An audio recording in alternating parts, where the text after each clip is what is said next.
Hello Willowbrook and welcome to Reading Assembly number 2.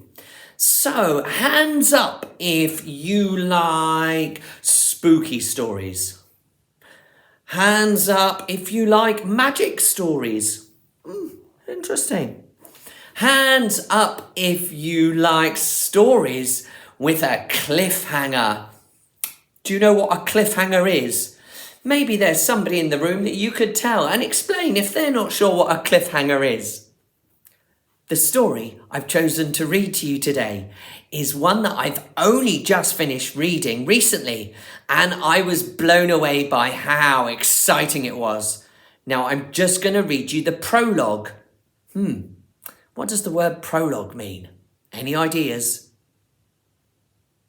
Ooh, nice guess over there. The word prologue means introduction, so that we can have a bit of a starter, a bit of an idea about what our story is going to be about. So this is just the prologue. Now, of course, I will happily recommend it to you all to get reading. I'm sure there will be books around the school that you can come and borrow. But in the meantime, this is just the prologue to Peculiar Pegs.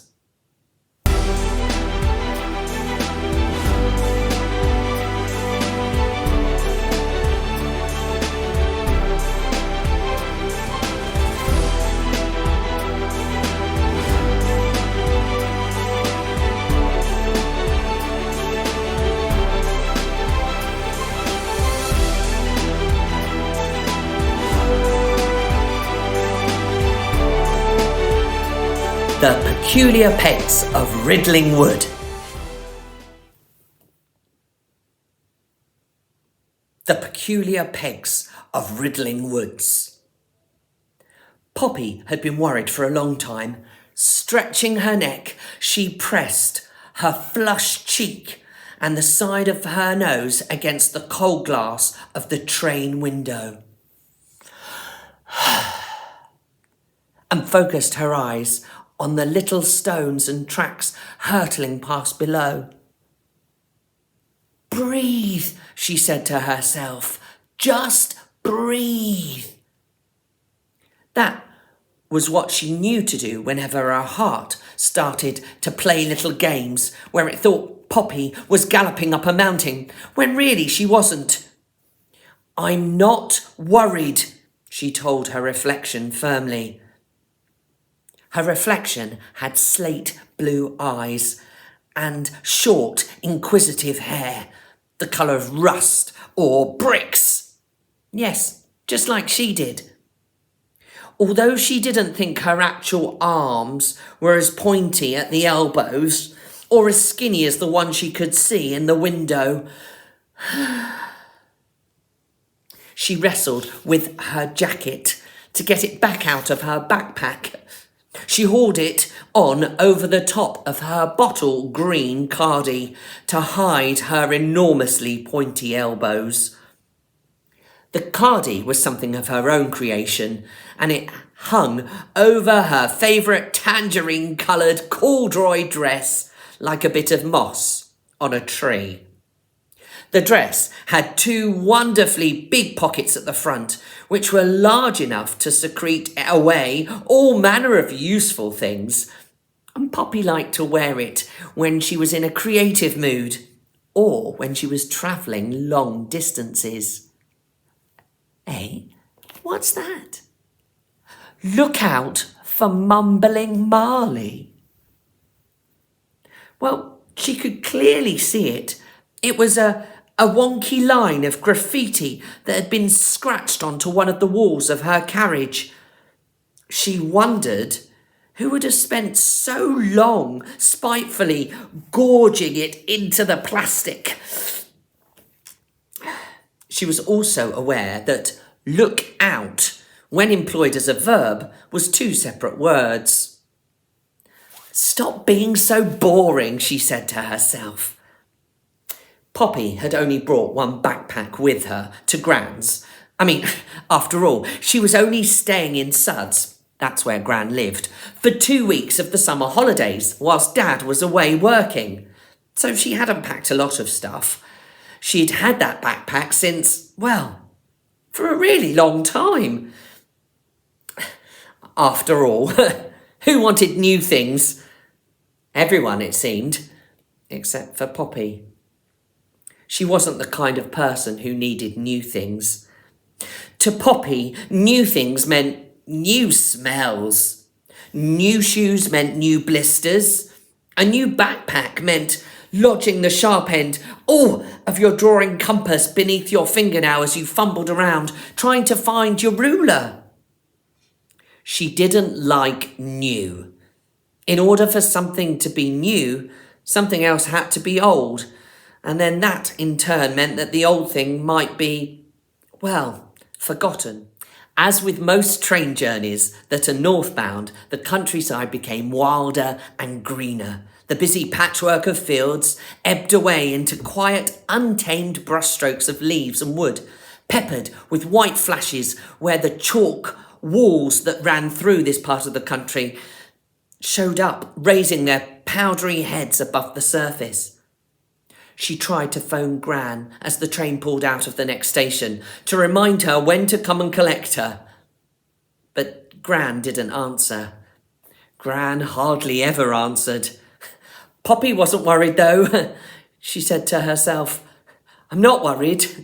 I'm not. Because amongst all the things Gran never did was forgetting. Gran never forgot. The train rounded a bend and up ahead, Poppy watched as the caterpillar-like succession of carriages vanished into a tunnel. Poppy's carriage soon flickered into black and she held her breath and counted 1, 2, 3, 4, 5, 6, 7, 8 seconds before the train shot out at the other end. She and Mum would do that in the car when they were travelling through the tunnels of London. The longest they'd ever managed was 43 seconds. Poppy's heart chugged in time to the train's engine. Stop it, you stupid thing, she said to the spot on her chest where she imagined her heart to be. Glancing down the long swaying carriage, she noticed, perhaps for the first time, there was a tall woman at the other end, beside the sliding doors. She was looking straight ahead out of the window, her hands clasped around a thin silver cane. She doesn't look like she needs a silver cane, Poppy thought quietly to herself. If people need support getting about, they would use a walking frame nowadays, or one of those nippy little mobility scooters, or those chairlifts that old people sometimes use to get upstairs. The lady was wearing a velvet jacket with an assortment of glittering pins. On her head was a silver cap, and from it poked a feather, so curled that it almost vanished against the dark rings of her hair that was spiralling out from underneath. The lady was smiling, a smile that said she knew Poppy was watching her. Without looking away from the window, the lady removed one of her green gloves and dipped her hand into her pocket, just long enough for Poppy to see her knobbly fingers. Poppy's heart gave a thump in her chest. The lady's hands weren't like her face at all. Her face was like glass, but her hands were speckled like paper. Poppy turned away for a moment, but only so far that she could see what was happening. From her pocket, the lady pulled a small purse that was the same colour as her jacket. Opening the purse, she found a compact mirror and adjusted one of the curls around her hooked finger. To either side of the train, the black leaves of the woods were surrounding which surrounded Suds rose above them like twisted chimneys. Poppy hadn't noticed the second tunnel approaching, and before she knew it, they were plunged into darkness. She held her breath again and counted 1, 2, 3. She heard a sharp tap on the carriage floor. 5, 6. She closed her eyes. 8, 9. Daylight flooded back in, and Poppy could see the rusty eaves of Suds Station up ahead. She looked around the carriage. But the lady was gone. How could she be? The train had only been in the tunnel for a maximum of 9 seconds. Perhaps she'd just moved along to the next carriage. But Poppy hadn't heard the sliding doors open. The voice of the train speaker garbled something about taking all belongings with you. This train terminates here. She heaved her backpack onto her narrow shoulders and positioned herself beside the doors. Then she noticed the lady's purse lying forgotten on a seat. It was almost the exact same colour as the quiet green fabric of the carriage upholstery. Poppy wouldn't have noticed it if she hadn't been spinning around in circles as she struggled to squeeze her arms through the straps of her bulging backpack. The doors opened. A sharp gust of autumn wind plunged into the carriage. And instead of thinking, like she always did, Poppy snatched the purse and stuffed it into one of her wonderfully big pockets and got off the train. So, my challenge to you is to write a beautiful description of the mysterious lady with what was the colour of her cane? What was the colour of her jacket? The same colour as her purse, which was green. I would like you to write a description of the mysterious lady. Or perhaps maybe you could draw me a picture of the mysterious lady.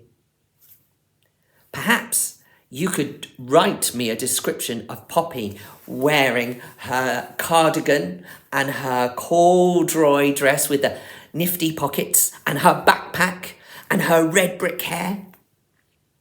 Or perhaps if you're feeling really brave, maybe you could write what happens next in your version of the story of the Peculiar Pegs.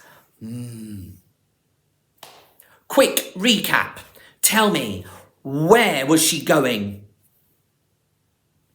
Who was she going to stay with? Where had her dad gone? How long was she going to stay in Suds?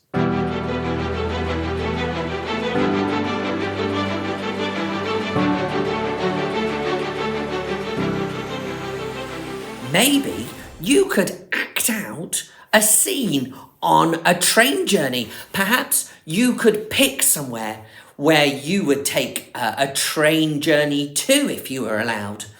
What place would you like to head towards? A beach? A castle?